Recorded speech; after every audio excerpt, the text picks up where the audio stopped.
الحمد لله الذي أنزل الكتاب ولم يجعل له عوجا تبارك الذي نزل الفرقان على عبده ليكون للعالمين نذيرا ونشهد أن لا إله إلا الله وحده لا شريك له ونشهد أن سيدنا وسندنا وحبيبنا مولانا محمدا عبده ورسوله قال الله تبارك وتعالى في كلامه المبارك بعد أعوذ بالله من الشيطان الرجيم بسم الله الرحمن الرحيم واذكر في الكتاب مريم إذ انتبذت من أهلها مكانا شرقيا فاتخذت من دونهم حجابا فأرسلنا إليها روحنا فتمثل لها بشرا سويا قالت إني أعوذ بالرحمن منك إن كنت تقيا قال إنما أنا رسول ربك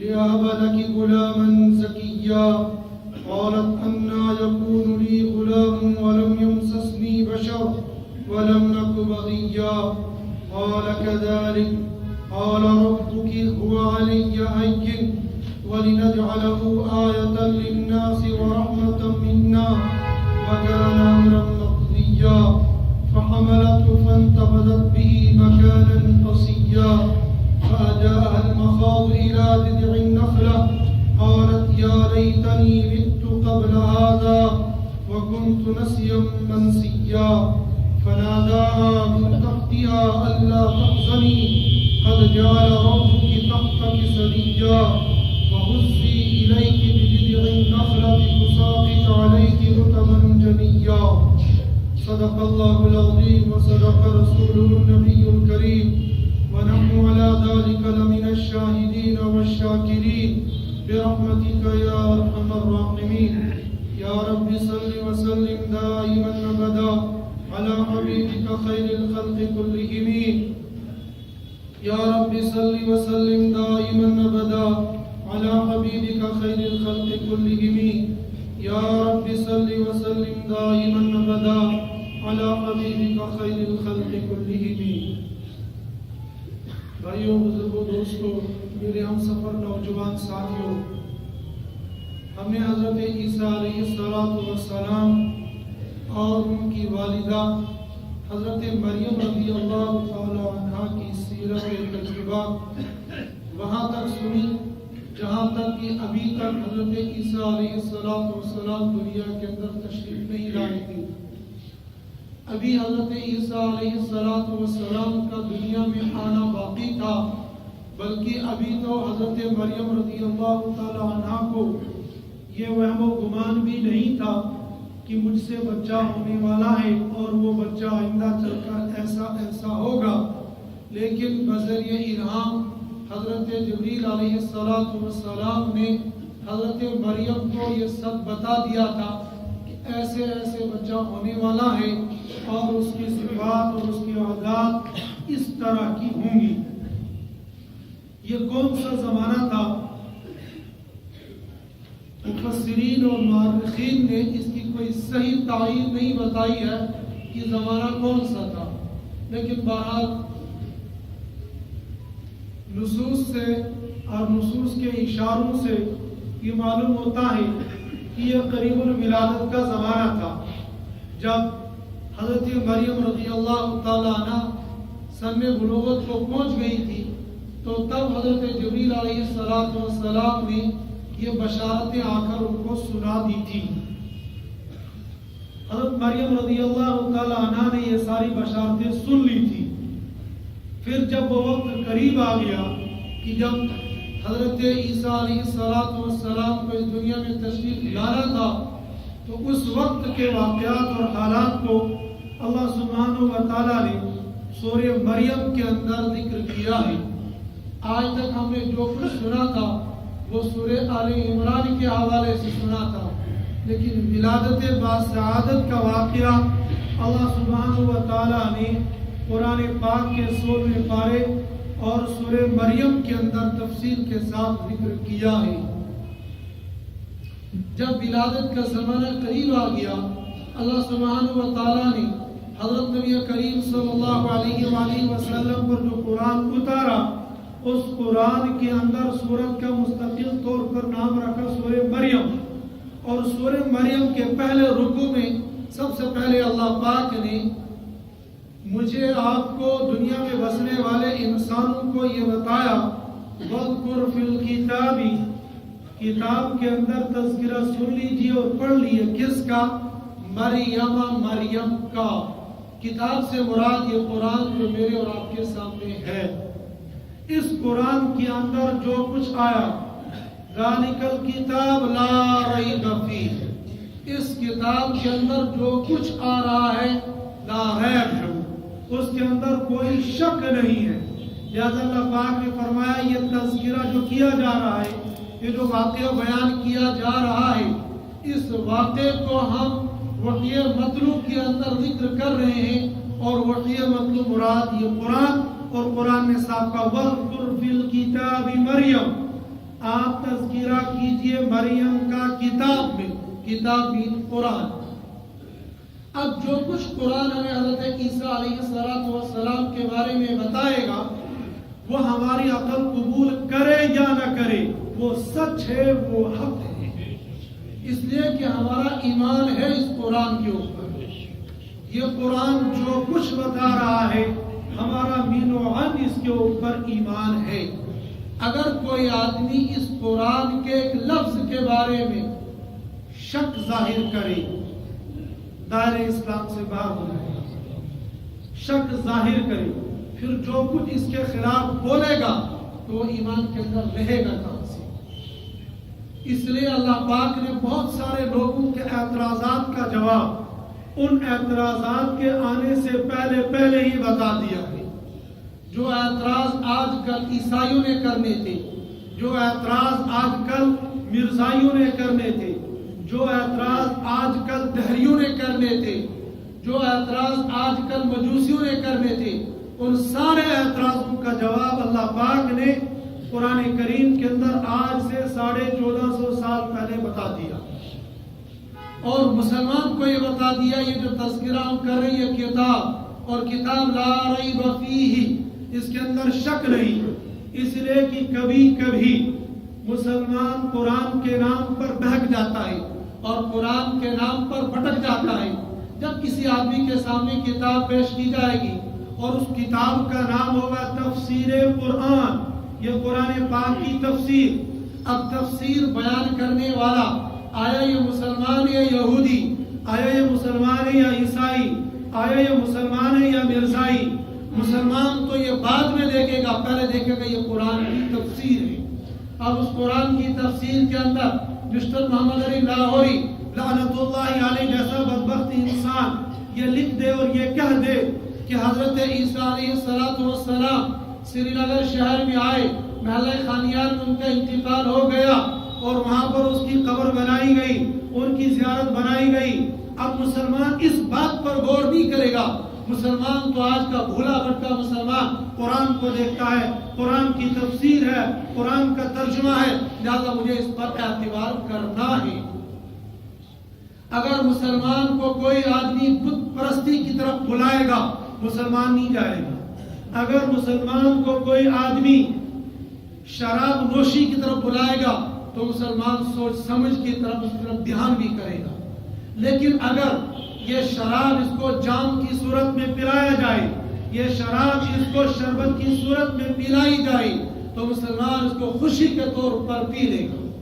یہ ہماری تحقیق نہیں، یہ مولوی کی تحقیق نہیں، یہ مفتی کی تحقیق نہیں، یہ امام کی تحقیق نہیں، یہ خطیب کی تحقیق نہیں، بلکہ یہ آج کے آپ کے رپورٹروں کی تحقیق ہے، یہ آپ کے ڈاکٹروں کی تحقیق ہے، یہ آج آپ کے سائنسدانوں کی تحقیق ہے، اور مسلمان نہیں بلکہ غیروں کی تحقیق یہ ہے کہ کوکا کولا کے اندر شراب ڈالی جاتی ہے اور کھاری شراب نہیں ڈالی جاتی ہے، بلکہ اس کوکا کولا کے اندر ایسا زہر ڈالا جاتا ہے اور ایسا میٹیریل ڈالا جاتا ہے جس میٹیریل اور جس زہر کے ذریعے سے آپ اپنے باتھ روم کو صاف کرتے ہو وہی میکینک اس کوکا کولا کے اندر ڈالا جاتا ہے۔ اب وہ صرف ایک کوکا کولا نہیں، چاہے وہ پیپسی ہو، تھمس اپ ہو یا دیگر مشروبات ہو، ان مشروبات کے اندر ضرور کچھ نہ کچھ باطل کی طرف سے ملاوٹ ضرور ہوتی ہے، اور یہ میری تحقیق نہیں ہے، یہ ان لوگوں کی تحقیق ہے جن کا مشغلہ ہی یہی ہے۔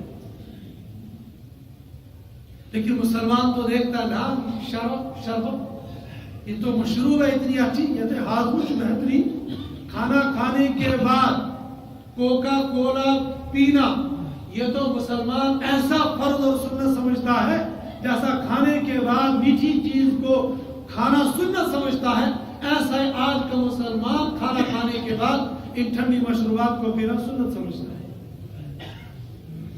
حالانکہ ان کا پینا نہ عقل اجازت دیتی ہے، نہ شرع اجازت دیتی ہے۔ ہاں، مفتی صاحب سے آپ فتویٰ پوچھیں گے تو فتوے کی روح سے وہ یہ کہے گا اگر اس کے اندر شراب نہیں ہے تو آپ پی سکتے ہو، لیکن جس نے آپ کو شراب دودھ میں پلانی ہے وہ آپ کو کیسے کہے گا یہ شراب ہے؟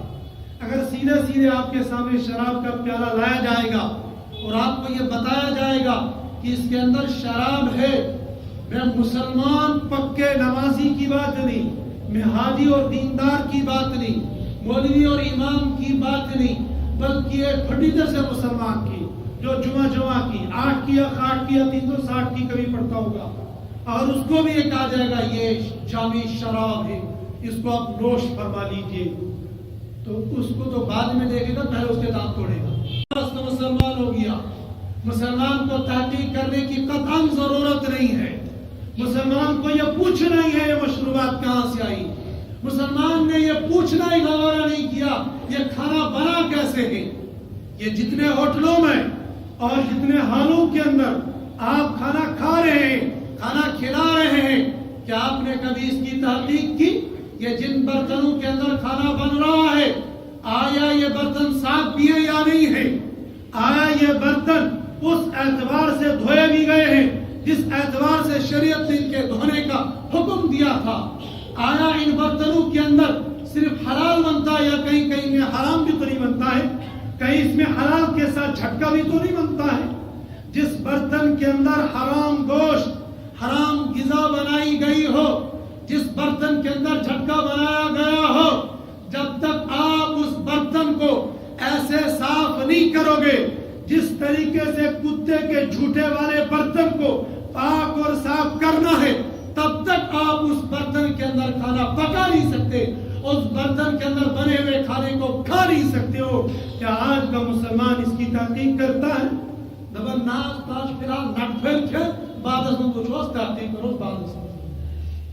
اور اگر کوئی مسلمان اس کی تحقیق میں پڑ جاتا ہے تو اس کو کہتے ہیں قدامت پرست۔ ایمانی بھائیو، آج یہ کیا معاملہ ہے، آج یہ کیا مسئلہ ہے؟ ہماری نمازوں میں جان کیوں نہیں ہے؟ ہماری دعاؤں میں جان کیوں نہیں ہے؟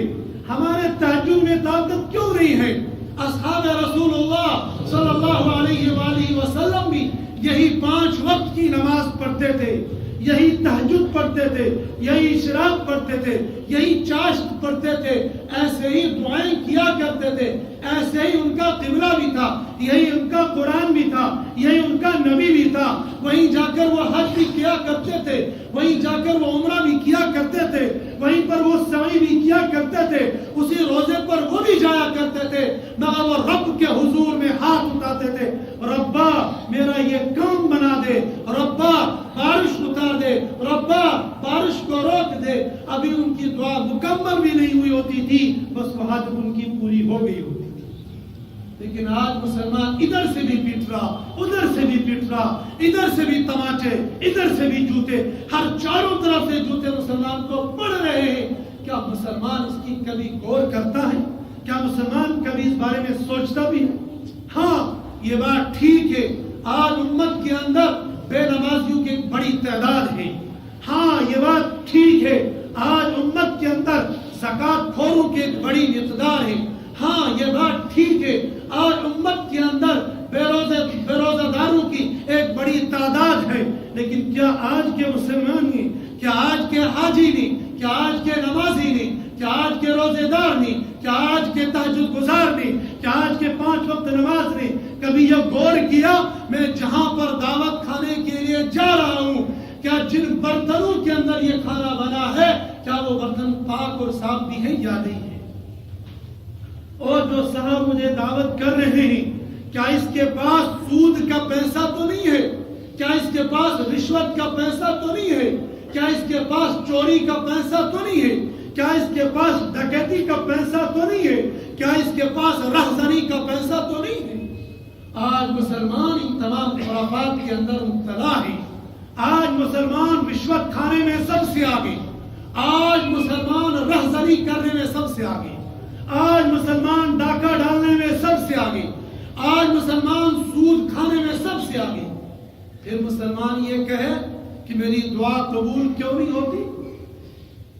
جس آدمی کے پیٹ میں حرام کا ایک لقمہ جاتا ہے 40 دن تک اس کی دعا قبول نہیں ہوتی ہے.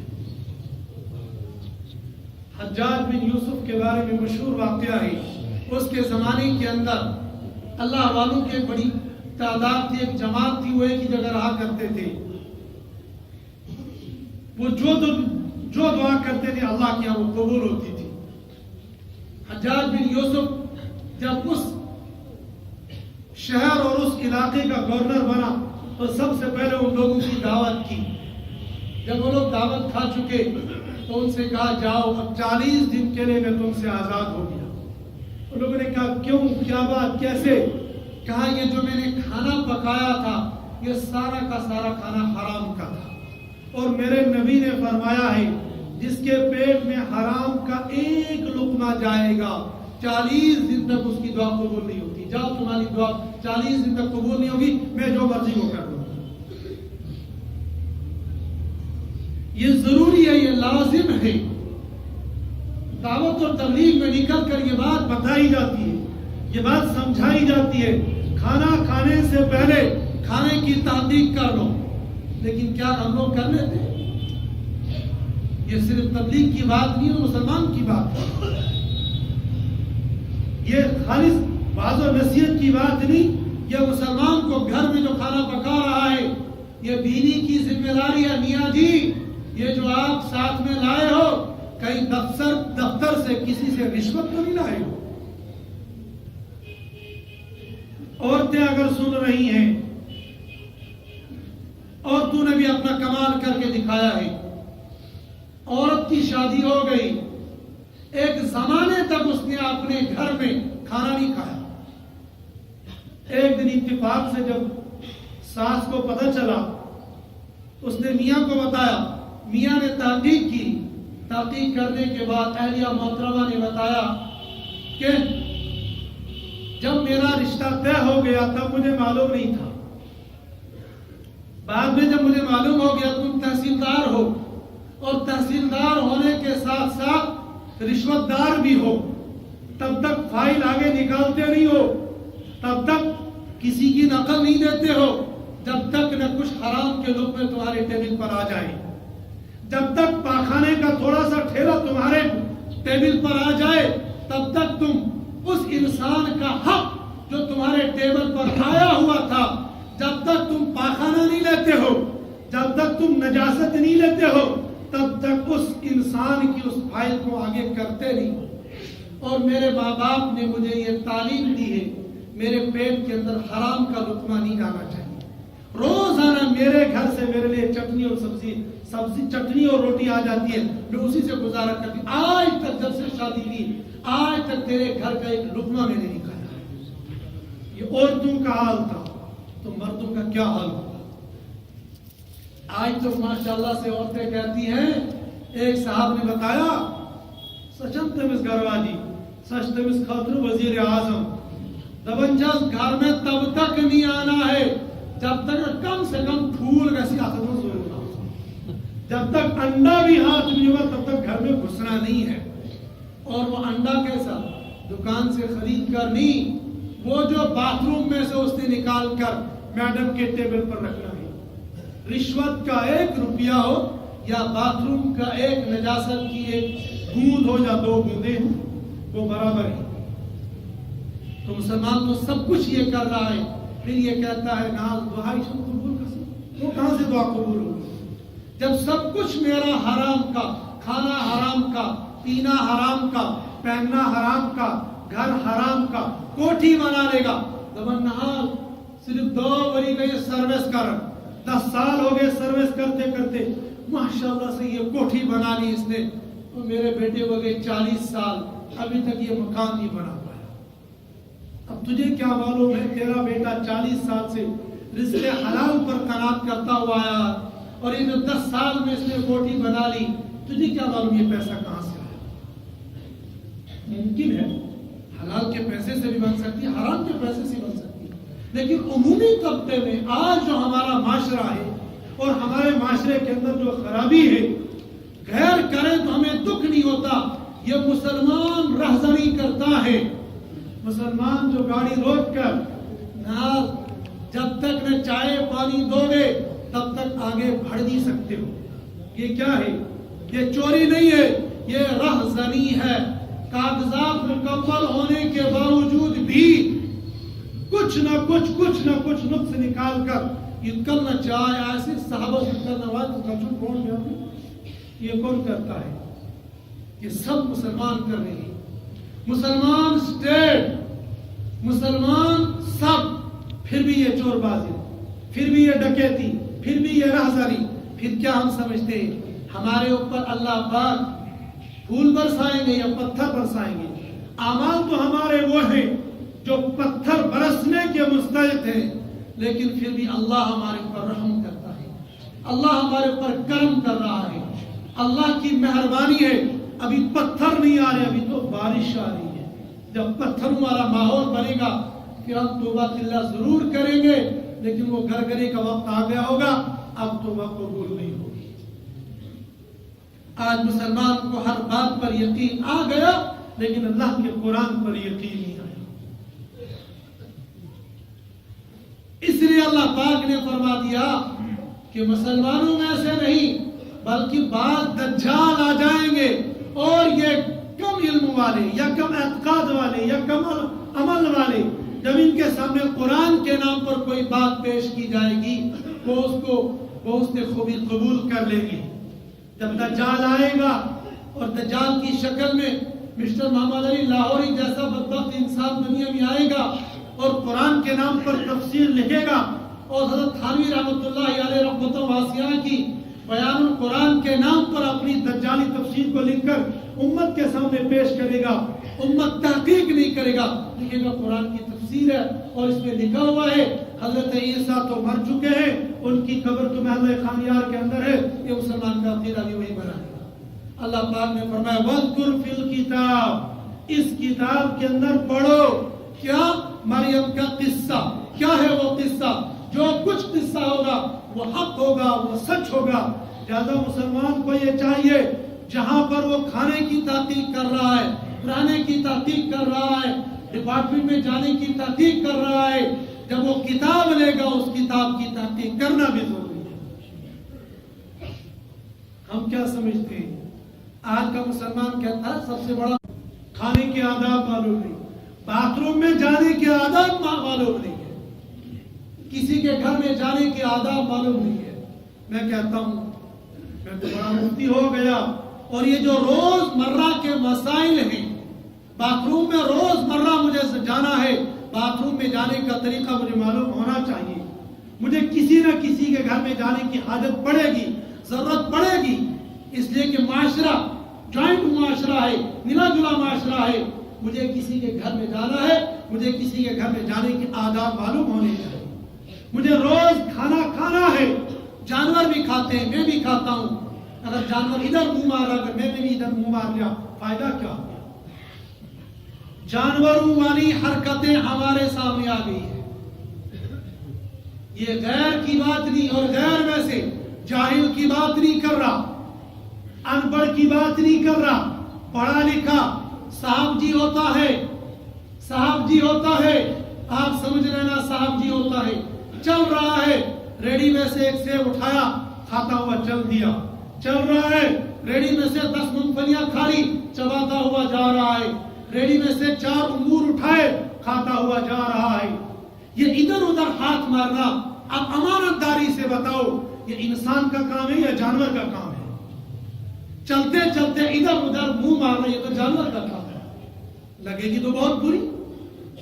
بڑے لوگ شکایت کرتے ہیں امام صاحب تلخ مزاجی نہیں ہونی چاہیے, آپ پھول برساؤ. آج تک کہتے کہتے تھک گئے.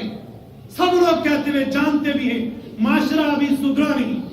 جب یہ صاحب لوگ معاشرے کو نہیں سدھاریں گے, جب یہ صاحب لوگ ڈاکو بنیں گے, جب یہ صاحب لوگ رہزن بنیں گے, جن صاحب لوگوں کی ذمہ داری تھی ریڈی والے کی نگرانی کرنا, جب یہ صاحب لوگ ریڈی والے کے ریڈی پر ہاتھ مارتے ہیں, بتاؤ مجھے اس معاشرے کے اندر اس ریڈی والے کو تحفظ کون دے گا؟ تحفظ دینے کے لیے تجھے کھڑا کیا تھا, تیرے ماں باپ نے تجھے ڈگری کروائی تھی تاکہ تو غریب عوام کا تحفظ کرے, لیکن سب سے بڑا ڈاکو تو نکلا. جو نہیں کر رہے اللہ الحمدللہ, لیکن ہم نے اپنے آنکھوں سے دیکھے ہیں. اس سے کیا ہو جاتا ہے, آپ کے بدن پر وردی آنے سے آپ نعوذ باللہ خدا نہیں بنتے ہو, نعوذ باللہ خدا کی کمان آپ کے ہاتھ میں نہیں آتی, آپ کے ہاتھ پہ ڈگری آ جاتی ہے, آپ ڈگری والے بن جاتے ہو, لیکن خدا کی خدائی تمہارے ہاتھ میں نہیں آتی ہے. کیا ہو گیا پڑھے لکھو؟ ایسی پڑھائی سے بھکاری اچھا ہے, تمہاری ڈگری سے وہ بھیک مانگنے والا اچھا ہے, جو ایک بھیک مانگنے والا دوسرے بھیک مانگنے والے کو جگہ دے رہا ہے. لیکن آج کا ڈگری ہولڈر جگہ تو کیا دے گا, اس کے مال پر ڈاکہ ڈال دیتا ہے. مجھے یہ بتاؤ, اگر امام نہیں کہے گا تو کہے گا کون؟ اگر خطیب نہیں کہے گا تو کہے گا کون؟ اگر عالم نہیں کہے گا تو کہے گا کون؟ ہمارے منہ پر لگام لگانے والوں, یا ہمارے منہ پر لگام نہیں لگا رہے ہو تو اللہ کے قرآن پر لگام لگانا چاہتے ہو. رشوت خوری سے میرے اللہ نے منع کیا, رشوت خوری سے میرے نبی نے منع کیا. یہ ڈاکہ زنی رہزنی جو تم کرتے ہو راستوں میں چل کر, اس سے میرے نبی نے منع کیا. اس سے معاشرہ بنے گا نہیں, اس سے معاشرہ بگڑے گا. ساری دنیا کو لگی معاشرہ بناؤ, معاشرہ بناؤ. مولوی بھی اصلاح معاشرہ, عوام بھی اصلاح معاشرہ, ڈپٹی صاحب بھی اصلاح معاشرہ, سارے لوگ اصلاح معاشرہ کی بات کرتے, لیکن اصلاح معاشرہ کرے گا کون؟ کیا جبریل آ کر اصلاح معاشرہ کریں گے؟ معاشرہ تو مجھ سے اور آپ سے سدھرنا ہے, وہ سدھرنے کے لیے ہم لوگ تیار نہیں ہوتے. لہذا یہ بات بھی تحقیق کر لیا کرو, ہم جو کھا رہے ہیں یہ میرے حلال ہے یا حرام ہے, جائز ہے یا ناجائز ہے. اس لیے تو قرآن بار بار کہتا قرآن کو پڑھو. اس قرآن نے کہا جب ایسے لوگ تمہارے سامنے آ جائیں گے اور دجالی پیش کریں گے, تم یہ سوچ لینا, تم یہ سمجھ لینا اور تحقیق کر لینا, آیا یہ واقعی قرآن اور حدیث کے مطابق ہے یا قرآن و حدیث سے ہٹ کر ہے. حضرت مریم رضی اللہ تعالیٰ عنہ کا واقعہ, وَاذْكُرْ فِي الْكِتَابِ مریم, پڑھیے آپ مریم کے واقعے کو کتاب میں یعنی قرآن کریم کے اندر. کیا اِذْ انْتَبَذَتْ مِنْ أَهْلِهَا مَكَانًا شَرْقِيًّا, جب وہ ہٹ گئی اپنے اہل و عیال سے مسجد اقصی کے مشرقی جانب میں. امام سدی رحمۃ اللہ علیہ نے لکھا ہے عیسائیوں نے جو مشرق کی جانب عبادت کرنا اپنے لیے لازم اور ضروری سمجھا, وہ اسی لیے مکانً شرقیہ, حضرت مریم رضی اللہ تعالی عنہا اپنے مسجد اقصی کے اپنے کمرے سے مشرقی جانب میں چلی گئی تھی. کہاں گئی تھی؟ بعض نے یہ کہا ہے وہ قضاء حاجت کے لیے گئی تھی, بعض نے یہ کہا ہے, جن لوگوں کا یہ کہنا ہے کہ حضرت مریم رضی اللہ تعالی عنہا کو حیض کا عذر بھی ہوتا تھا, ان لوگوں نے یہ کہا کہ ایام حیض میں حضرت مریم رضی اللہ تعالی عنہ اپنی خالہ کے یہاں چلا جایا کرتی تھی, یعنی حضرت زکریا علیہ السلام کے گھر میں جایا کرتی تاکہ پاک صاف ہو جائے. یہ قضاء حاجت کے لیے گئی تھی یا یہ کہ اپنے حیض و نفاس سے پاک صاف ہونے کے لیے گئی تھی؟ بہرحال یہ کسی نہ کسی کام کے لیے اپنے کمرے سے ہٹ کر ادھر گئی تھی. بعض مفسرین نے یہ کہا ہے اور تفسیر مظہری رحمۃ اللہ علیہ نے اسی کو قول راجح قرار دیا ہے کہ حضرت مریم رضی اللہ تعالی عنہ کو حیض بھی آتا تھا, اور یہ 2 مرتبہ اس سے پہلے حیض آ چکا تھا. اس لیے کہ شروع میں نے بتایا تھا کہ حضرت مریم رضی اللہ تعالیٰ عنہ کی صفات میں سے ایک صفت یہ بھی تھی دیگر عورتوں کی طرح ان کو حیض نہیں آتا تھا. بعض مفسرین نے کہا آتا تھا، اور تفسیر مظہری نے کہا 2 مرتبہ آیا تھا، یہ تیسری مرتبہ حیض آیا تھا. اور تیسری مرتبہ میں حیض آنے کے بعد یہ اپنی خالہ کے گھر میں پہنچ چکی تھی. فاتخذت من دون حجابا، یہ جہاں مکان شرق میں گئی تھی وہاں پر بھی اگر یہ خالہ کے گھر میں تھی تو خالہ کے گھر والوں میں سے بھی کسی پردے کی جگہ میں پہنچ گئی. اور پردے کی جگہ سے مراد مفسرین نے باتھ روم لیا ہے، جہاں پر نہانے دھونے کی جگہ ہے. اس نہانے دھونے کی جگہ میں حضرت مریم رضی اللہ تعالیٰ عنہ پہنچ گئی. بس بات پہنچی تھی. فارسلنا الیہا روحنا، اللہ پاک فرماتے ہیں اس باتھ روم کے اندر ہم نے اپنی روح کو بھیجا. روح سے مراد حضرت جبریل علیہ السلام. اللہ پاک نے حضرت جبریل کی نسبت اپنی طرف کی. فارسلنا، بھیجا ہم نے، الیہا، اس کے پاس، روحنا، اپنی روح کو. ایک روح وہ ہوتی ہے جو ہمارے اندر روح ہے، اور ایک روح سے مراد حضرت جبریل علیہ السلام ہے. یہ حضرت جبریل علیہ السلام کے سامنے آ گئے. جب پہلے آئے تھے تو پہلے پردے کے پیچھے سے سنا رہے تھے، اور یہ حضرت جبریل بول رہے تھے، اور حضرت مریم کے دماغ میں یہ ساری باتیں آ رہی تھی. لیکن آج ویسے نہیں، بالکل یکدم سامنے آ گئی. فتمثل لها بشرا سویا، یکدم سامنے کھڑے ہو گئے ایک انسان کی شکل میں. باحیا عورت، با پردہ عورت جب کسی اجنبی انسان کو دیکھتی ہے تو حواس باختہ ہو جاتے ہیں، اس کے ہوش اڑ جاتے ہیں. یہ کیا ہو گیا؟ غیر محرم میرے سامنے آ گیا. حضرت مریم رضی اللہ تعالی عنہا نے جب ان کو دیکھ لیا اور انسان کی شکل میں تھے، فرشتے کی شکل میں نہیں تھے، تو کہنے لگی، قالت مریم نے، انی اعوذ بالرحمن منک ان کنت تقیا، او بندے خدا میں رحمان سے تجھ سے پناہ مانگتی ہوں، ان کنت تقیا، اگر تو متقی ہے، اگر تو اللہ سے ڈرنے والا ہے، اگر تو مومن ہے تو میں اللہ سے تیری پناہ مانگتی ہوں، میرے نزدیک مت آ جانا. اس لیے کہ حضرت مریم رضی اللہ تعالیٰ عنہ کو معلوم نہیں یہ ہے کون. انہوں نے سمجھا کوئی انسان ہے جو میری عزت پر حملہ کر رہا ہے. لہذا نے فوراً کہا، ان کنت تقیا، اگر تو متقی ہے، اگر تو مومن ہے، اعوذ بالرحمن منک، میں تجھ سے رحمان سے پناہ مانگتی ہوں، یعنی تو میرے قریب مت آ جانا. ان کنت تقیا، اگر تو متقی ہے. لیکن حضرت مریم رضی اللہ تعالیٰ عنہ کے کہنے کا مطلب یہ نہیں تھا کہ اگر تو متقی نہیں ہے تب میرے قریب آ جا، اور اگر متقی ہے تب مت آ جانا. یہ تو بندہ یوں ہی عظمت کو بڑھانے کے لیے، او تو مسلمان ہے اور مسلمان ہو کر رشوت لیتا ہے، اگر تو مسلمان ہے ایسا کام مت کر. وہ مسلمان ہوتا ہے لیکن یہ احساس دلانا ہوتا تو مسلمان ہو کر بھی رشوت لیتا ہے، تو مسلمان ہو کر بھی مسلمان کو دھوکہ دیتا ہے یا کسی انسان کو دھوکہ دیتا ہے.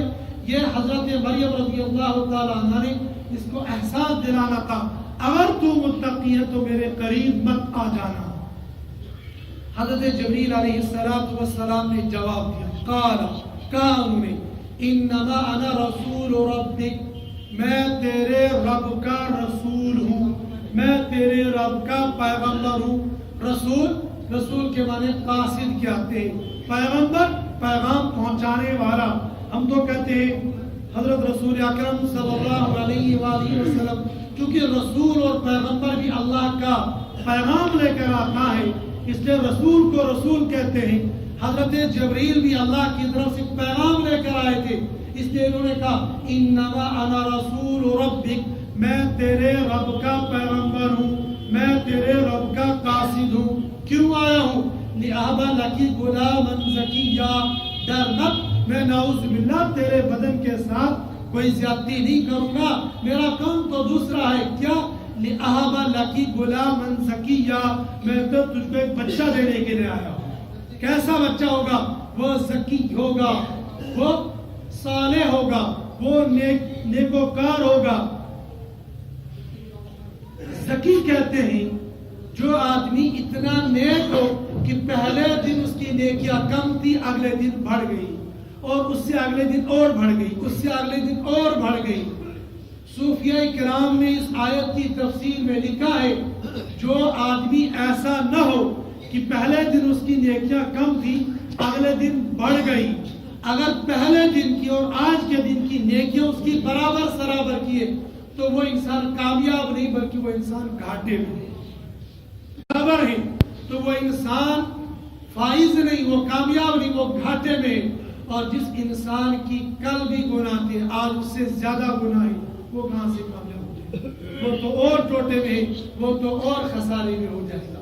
بہرحال یہ کہ حضرت جبریل علیہ السلام نے فرمایا میں تجھ کو جو بچہ دینے والا ہوں اللہ کی طرف سے، لِأَهَبَ لَكِ غُلَامًا زَكِيًّا، پہلے کیا کہا؟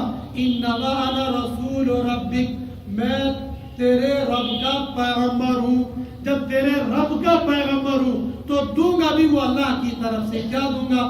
لِأَهَبَ لَكِ غُلَامًا زَكِيًّا، میں تجھ کو ایک غلام دینے والا ہوں۔ یہاں پر جواب دے دیا مرزا قادیانی بدبخت ذلیل اور نجاست کی اولاد، اگر تو اور تیری ذریت کہیں سن رہی ہے، قادیانیوں، مرزائیوں اور دنیا کے بدبختوں انسانوں، تم سنو، قرآن یہ کہہ رہا ہے کہ ہم نے حضرت مریم کو براہ راست بچہ دیا، اور مرزا قادیانی حقیقت الوحی کے اندر لکھتا ہے، ایسا غلیظ ترین انسان ہے مرزا قادیانی جس کو انسان کہنا ہی انسانیت کی توہین ہے۔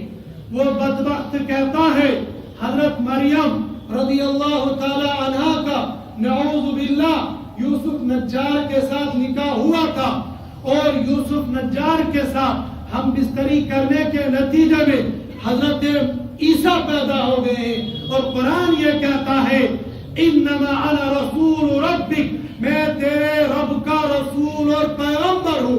کیوں؟ لِأَهَبَ لَكِ غُلَامًا زَكِيًّا، تاکہ میں تجھ کو بچہ دوں اور میں تجھ کو ایک اولاد دوں۔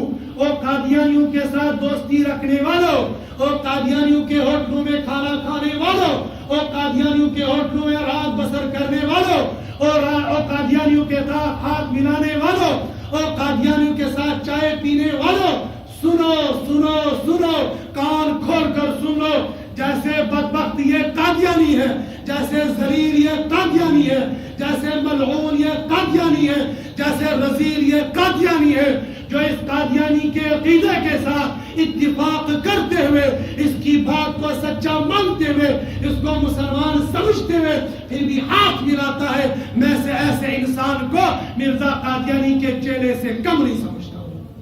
آپ سمجھو یا نہ سمجھو، یہ میرا فتویٰ بھی ہے، یہ میرا اعلان بھی ہے، یہ میرا مسئلہ بھی ہے، اور یہ میرا نہیں، یہ آپ کے رب کا، یا آپ کے رسول کا، یا آپ کے قرآن کا، آپ کے اللہ کا، اس قرآن کا اعلان ہے۔ یہ قرآن یہ کہہ رہا ہے لِأَهَبَ لَكِ غُلَامًا زَكِيًّا، او مریم میں تجھے بچہ دینے والا ہوں، اپنی طرف سے نہیں، اللہ کی طرف سے۔ یہ قادیانی یہ لکھے، یہ بدبخت یہ کہے، یہ مرزائی یہ کہے کہ حضرت مریم کا نکاح یوسف نجار کے ساتھ ہوا تھا، اور یوسف نجار کا یہ بچہ حضرت مریم ہے۔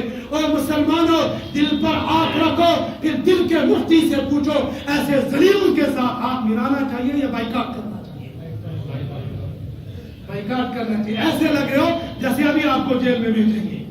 ارے ان کم بختوں کے ہوٹل یہاں بھی ہیں، یہاں پر ان کا ایک ہوٹل ہے، رہنے کا ہوٹل ہے، یہ فتویٰ بھی ہے ہمارا، یہ اعلان بھی ہمارا، ان کے ہوٹلوں پر رات گزارنا یہ گناہ ہے، یہ ناجائز ہے۔ ان کے بنائے ہوئے ہوٹلوں پر کھانا کھانا، ایسا کھانا جیسے خنزیر کھا لو یا مرزائیوں کے ہوٹل پر بریانی کھا لو، دونوں برابر ہیں، دونوں میں کوئی فرق نہیں ہے۔ جو بدبخت قرآن کا اتنا بڑا مخالف ہو اور قرآن کا اتنا بڑا محرف ہو، ان قادیانیوں کے ساتھ تم ہمیں مشورہ دیتے ہو، تم ہمیں اشارہ دیتے ہو، ان کے ساتھ ہاتھ ملاؤ۔ ہم کو اس قادیانی کی قبر پر پیشاب کرنے کو پیشاب کی توہین سمجھتے ہیں۔ یہ ہمارا جلال نہیں ہے، یہ ہمارا جذبہ نہیں ہے، اور یہ ہماری نفرت نہیں ہے، بلکہ یہ ہمارا دین ہے، یہ ہمارا ایمان ہے، یہ ہمارا قرآن ہے، یہ ہماری شریعت ہے۔ جس کو بری لگنی ہو ایک مرتبہ نہیں، 1000 مرتبہ تمہیں لگے، اور 1000 مرتبہ ہم مرزا قادیانی کی قبر پر لعنت بھیجتے ہیں۔ جو مرزائی ہمارے قرآن کے خلاف عقیدہ پیش کر کے اور ہمیں اس کی دعوت دیتے ہیں، ہاں لگے ہاتھوں یہاں یہ بات بھی بتا دینا چاہتا ہوں، یہ عیسائی لوگ جن لوگوں کے ساتھ آپ لوگ نرمی برتتے ہو، یہ عیسائی لوگ آج کل آپ کے گھروں میں، آپ کے بازاروں میں، آپ کے ہوٹلوں میں، اور ایسے کم وقت میں حکومت سے کہنا چاہوں گا، میں انتظامیہ سے کہنا چاہوں گا، ہسپتال غریب لوگوں کے لیے، ہسپتال بیمار لوگوں کے لیے، لیکن یہ عیسائی لوگ ہسپتالوں میں جا جا کر مریضوں کی بیماری کا اور مریضوں کی مجبوری کا ناجائز فائدہ اٹھاتے ہیں، وہاں پر لٹریچر کو تقسیم کرتے ہیں، وہاں پر پیسہ دیتے کوشش کرتے ہیں۔ میں انتظامیہ سے کہنا چاہوں گا، میں حکومت جموں و کشمیر سے اور حکومت ہند سے یہ کہنا چاہوں گا، اگر ہم نے کوئی ایسا مرزائی یا ایسا کوئی عیسائی ہسپتال میں لٹریچر کو تقسیم کرتے ہوئے پکڑ لیا، اس کی درگت وہ بنائی جائے گی کہ اس کی لاش بھی تمہارے ہاتھ میں نہیں آئے گی۔ یہ کیا بات ہے؟ آپ کے جموں کے ہسپتال میں، بخشی نگر کے ہسپتال میں ہم نے ان عیسائیوں کو لٹریچر تقسیم کرتے ہوئے دیکھا ہے، اور ہم نے ہسپتال کے اندر بھی بڑے بڑے مالداروں کو مجبور ہوتے ہوئے دیکھا ہے۔ یہ ہسپتال میں پہنچ کر تو بیماری تو انسان کو کہاں سے کہاں پہنچا دیتی ہے، اور یہ نالائق لوگ ان بیماروں کا اور مجبوروں کا ناجائز فائدہ اٹھاتے ہیں، ان کو لٹریچر دیتے ہیں، ان کا ایڈریس دیتے ہیں، پھر ان کے گھروں میں پہنچ جاتے ہیں اور عیسائیت کی دعوت دے کر یہ ان کو عیسائی بنانا چاہتے ہیں۔ انشاءاللہ جب تک مسلمان اس جموں کشمیر کے اندر زندہ ہے، انشاءاللہ ہم زندہ رہیں گے۔ یہ اولیاء کرام کی سرزمین ہے، یہ سادات کی سرزمین ہے، اس سرزمین پر یک لخت 700 سادات ہیں، ہم سب کچھ قربان کریں گے، سادات کے نام پر آنچ آنے نہیں دیں گے۔ اور سادات نے یہاں پر جو قربانیاں انہوں نے اپنی قبروں کو یہاں بنا لیا ہے، اس سرزمین پر ہم عیسائیوں کے پرچم کو لہرانے نہیں دیں گے۔ انتظامیہ ہم پہلے ہی آگاہ کرنا چاہتے، ان پر روک لگانا، یہاں پر مسلمانوں کی اکثریت ہے، یہاں پر مسلمان رہیں گے۔ اس جموں کشمیر کے اندر صرف اسلام نہیں بلکہ اسلام کا قانون بھی چلا ہے، اسلام کے جج چلے ہیں اور اسلام کا قانون نافذ رہا ہے۔ اس جموں کشمیر کے اندر ان عیسائیوں، ان مرزائیوں کو ہم آنے دیں گے جب تک ہماری جان میں جان ہے۔ ہم بہت پیار کے ساتھ، محبت کے ساتھ ہم اس اسلام کو اور اس دین کو اور اس قرآن کو ماننے والے جس نے ہمیشہ سلامتی کا درس دیا ہے، سلامتی کی تعلیم دے رہے ہیں۔ ہم اپنے وعظوں کے ذریعے سے، تقریروں کے ذریعے سے تم تک یہ بات پہنچانا چاہتے ہیں۔ فتنہ یہ کرتے ہیں، فساد یہ کرتے ہیں، ماحول کو یہ خراب کرنا چاہتے ہیں، پھر تم ہمیں کہتے ہو احتجاج کیوں کرتے ہو، پھر تم ہمیں کہتے ہیں کہ ہوٹل بند کیوں کرواتے ہو، پھر تم ہمیں یہ کہتے ہو ان کی دکانیں بند کیوں کرواتے ہو۔ دکانیں نہیں، ان کے گلے بھی ہم بند کرتے، مگر ہمارے ہاتھ میں اقتدار نہیں ہے۔ ہم ان کو صرف دعوت دیتے ہیں، وہ دعوت کے نتیجے میں باز آ جاؤ، اسلام قبول کر لو۔ ہوٹل نہیں، تم تو بڑے بڑے سب کچھ فلیٹ بنا لو، ہم تمہارا ویلکم کریں گے، استقبال کریں گے۔ اور اگر ایسا نہیں کرتے، باطل دعوت اور باطل تحریک چلانے کے نتیجے میں تمہارا حشر بہت برا ہوگا۔